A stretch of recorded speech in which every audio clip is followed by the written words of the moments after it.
Berbeda dengan Gubernur Jawa Barat, Gubernur Jakarta Pramono Anung justru membenarkan adanya dana Pemprov yang disimpan di bank. Pramono menekankan uang ini akan digunakan pada akhir tahun.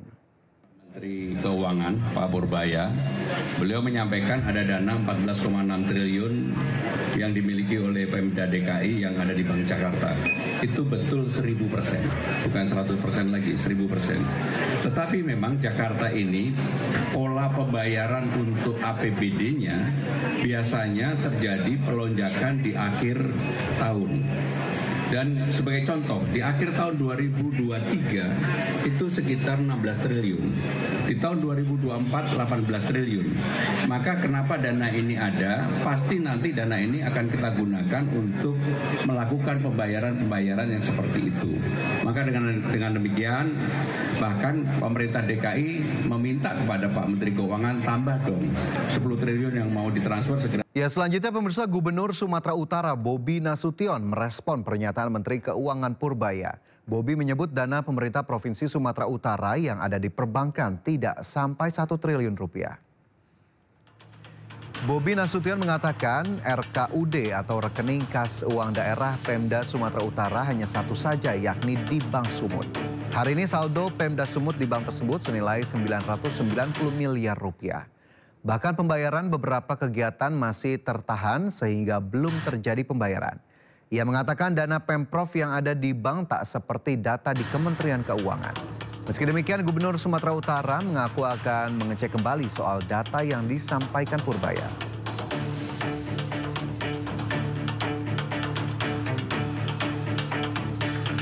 Kita beralih ke informasi lainnya, pemirsa. Sandra Dewi, selebritas sekaligus istri terpidana kasus korupsi timah Harvey Muiz, resmi mengajukan keberatan atas penyitaan sejumlah aset pribadinya yang dilakukan Kejaksaan Agung.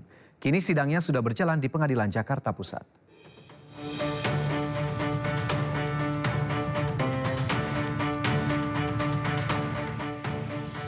Sandra Dewi, selebritas sekaligus istri terpidana kasus korupsi timah Harvey Muiz, resmi mengajukan keberatan atas penyitaan sejumlah aset pribadinya yang dilakukan oleh Kejaksaan Agung pada awal Oktober. Sidangnya kini sudah berjalan di Pengadilan Jakarta Pusat. Untuk disita yaitu sejumlah perhiasan, jumlahnya sangat banyak, ada 100 lebih. Karena dia mengaku di-endorse oleh perhiasan, termasuk dia punya merek sendiri kalau tidak salah. Kemudian juga ada tas, dari 88 tas mungkin ada sejumlah sekian yang dianggap itu hasil jerih payah sendiri. Kemudian 2 unit kondominium di Perumahan Gading Serpong. Kemudian ada rumah Paku Buwono di Kebayoran Baru, di situ ada berapa unit kalau tidak salah. Kemudian ada di rumah di Permata Regensi Jakarta Barat dan sejumlah uang di tabungan yang diblokir. Oktober 2024, Sandra Dewi tak bisa meyakinkan Hakim Pengadilan Negeri Tipikor jika harta yang disita adalah hasil kerja kerasnya. Oktober 2025, Sandra kembali meminta asetnya kembali dengan alasan yang sama. Sementara itu, Kejaksaan Agung mempersilahkan Sandra Dewi mengajukan keberatan atas penyitaan aset miliknya. Memang dari yang mengajukan mempunyai alibi dan dasar yang kuat, argumen yang kuat, ya tentunya kalau sudah ada putusan pengadilan yang ingkrah terhadap keberatan itu, ya kita kembalikan. Kita menghormati apapun keputusan pengadilan, kita hormati dan kita laksanakan. Namun demikian, kami meyakini bahwa tindakan penyidik dan penuntut itu sudah tepat dan pastinya punya argumentasi sendiri, dan hal ini dipertimbangkan juga dalam putusan kasasi. Semuanya kan dipertimbangkan dan tetap dirampas. Ya nanti silakan, prinsipnya silakan saja diajukan kembali. Keberatan. Harvey Muiz sendiri merupakan salah satu terpidana korupsi pengelolaan tata niaga komunitas timah di wilayah izin usaha pertambangan PT Timah Tbk 2015 sampai 2022 yang telah merugikan negara 300 triliun rupiah. Ia dihukum 20 tahun penjara. Dari Jakarta, Tim Liputan iNews melaporkan.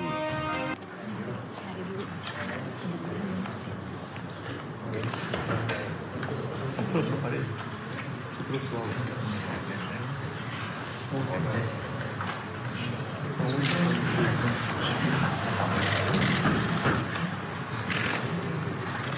Excellency, once again, thank you very much for the great honor you've been asked by visiting Indonesia. Thank you very much. I remember you receiving us in Brasilia on my last visit, and also our meeting in the BRICS in Rio. So I'm very happy to see you. As you know, we regard Brazil as a very important leader of the South, of the global South, leader of developing countries. We have both common background. We are big countries. Presiden Brazil melakukan lawatan 2 hari ke Indonesia. Kamis pagi, Luiz Inácio Lula da Silva bertemu Presiden Prabowo di Istana Merdeka Jakarta. Pertemuan keduanya berlangsung hangat dan akrab. Di ruang utama Istana Merdeka Jakarta, Presiden Brazil duduk berdampingan dengan Presiden Prabowo. Keduanya membahas kerjasama strategis antara Indonesia dan Brazil. Pertemuan ini menyoroti komitmen kedua negara dalam bidang pertahanan, lingkungan hidup, ketahanan pangan, program MBG, dan pengelolaan lingkungan dan hutan tropis. Kunjungan ini merupakan balasan setelah Presiden Prabowo berkunjung ke Brazil beberapa waktu lalu. Rencananya sore nanti Presiden Brazil akan kembali ke negara asal. That is also my highest priority, is the welfare of the Indonesian people. Menteri Agraria dan Tata Ruang Kepala Badan Pertanahan Nasional Nusron Wahid menyambangi KPK. Kedatangan Nusron untuk membahas strategi pencegahan korupsi di sektor pertanahan. Nusron tiba di KPK pada Rabu siang.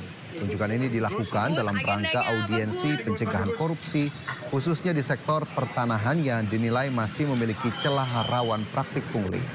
Nusron menyebut sistem pelayanan pertanahan saat ini sudah usang dan tidak relevan dengan kebutuhan masyarakat. Ia menilai perlu adanya pembaruan proses bisnis agar lebih transparan dan efisien.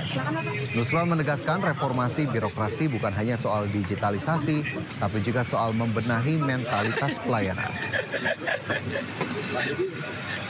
Mau minta masukan dalam rangka evaluasi bisnis proses di bidang pertanahan. Karena bisnis proses yang ada hari ini usianya sudah 15 tahun. Sudah nggak sesuai dengan konteks hari ini. Nah, sekaligus dalam rangka menyusun bisnis proses yang baru ini, kita meminta masukan di mana sih letak-letak celah pungli. Akan kita tutup supaya nggak ini. Menurut pandangan dari teman-teman di KPK.